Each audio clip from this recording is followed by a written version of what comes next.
I really love the area that we're in because we're able to do whatever we want without any authority around. And I think that's really important, to have a wide open road that's 2.5 lanes wide, that's maybe 5 miles long, and it's just a dirt road that we can basically do whatever we want, and which makes it not only exciting and fun, but just help me with my skill to improve, rather than being in city streets or in a controlled environment or police around or anything else. It's just the freedom was really amazing.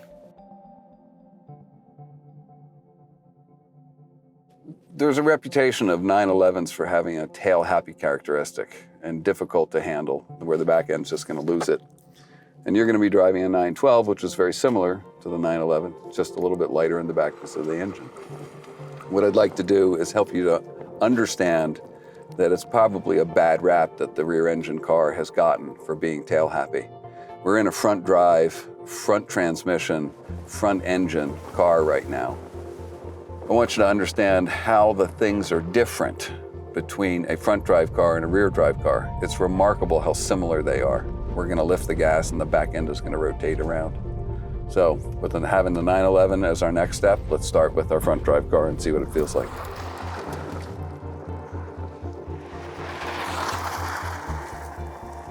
My name is Ian Carpenter, and I live in New Mexico, and I make my living teaching driving, and found out that he was going to drive the Peking to Paris rally, and I offered my services as a coach to help him be better able to make the entire rally a success. Drifting is one of the best feelings. It's almost like when you're skiing and you're able to slide the skis out.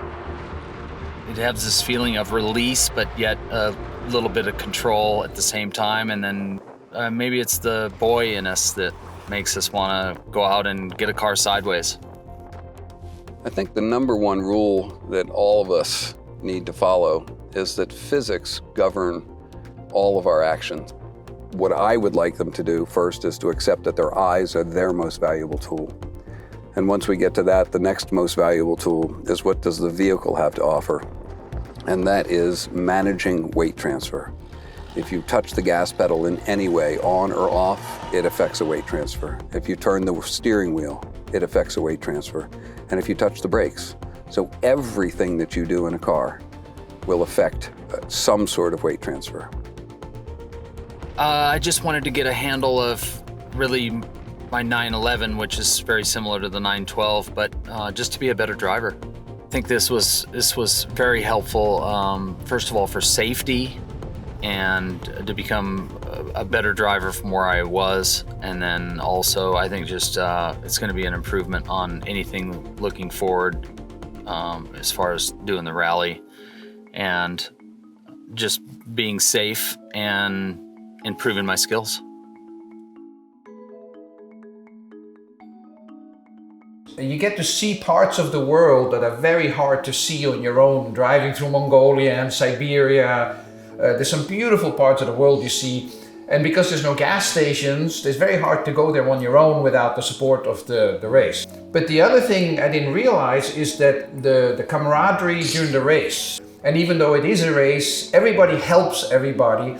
And there's a tremendous feeling of purpose because everybody wants to make it to Paris. And I thought it was actually incredible that out of 104 cars, I think, that left Beijing, 94 crossed the finish line.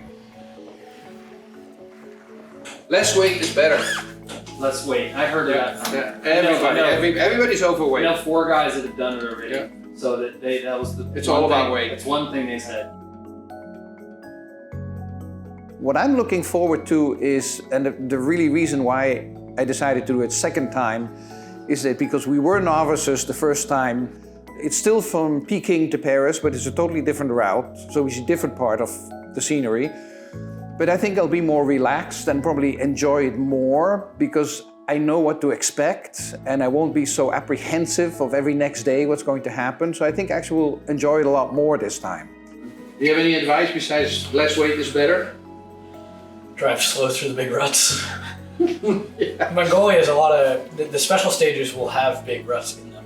There are really crappy roads. So, but I mean, a lot of it is like washboard where you want to go 70 or 80, otherwise Yeah. it's too violent. Yeah.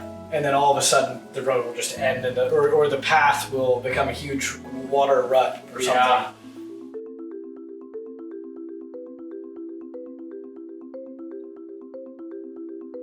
I like to push the car to the limit.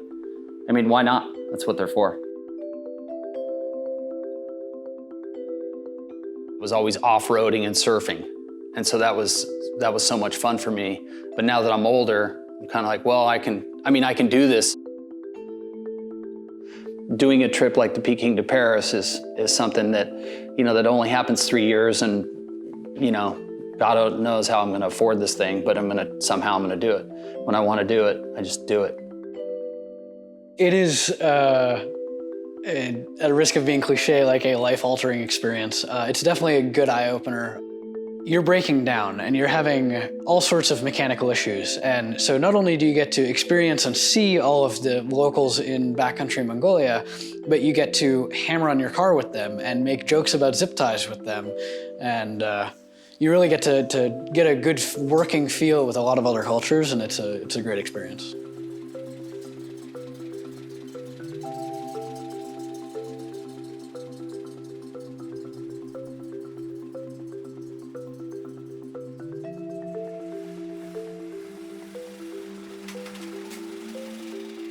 For me, a car is a little bit more than transportation. I'm very passionate about cars, and people ask me what's my favorite car.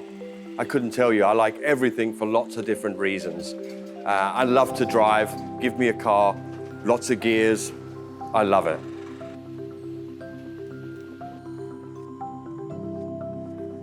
CARS stands for Classic Automotive Relocation Services. Basically, we'll take your classic car and deliver it anywhere in the world.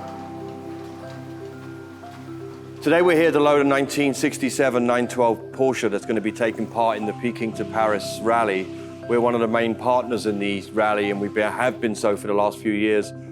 We've got cars coming in from the US. We have about 8 cars leaving from this location. We have a few from our East Coast location, and we have a bunch coming out of the UK. And then we will be shipping them all to Peking.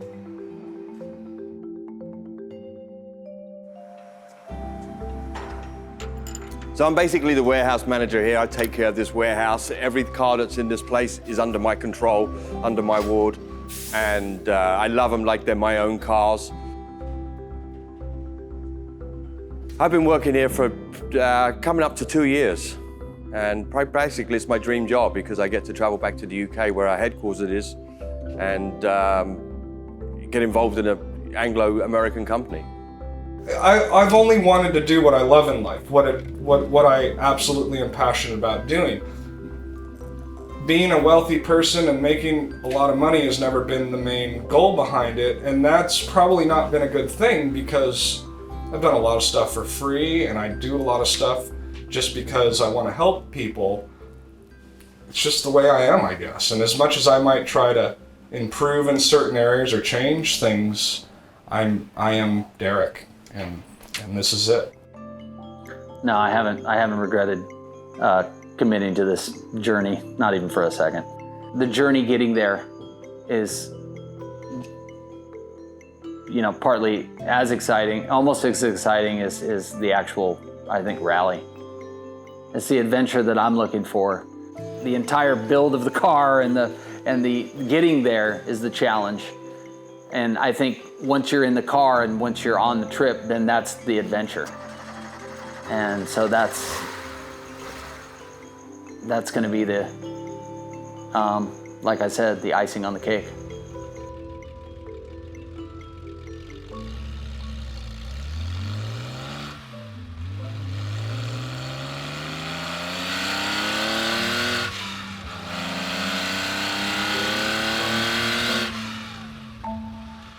It's just the will, just want to do it.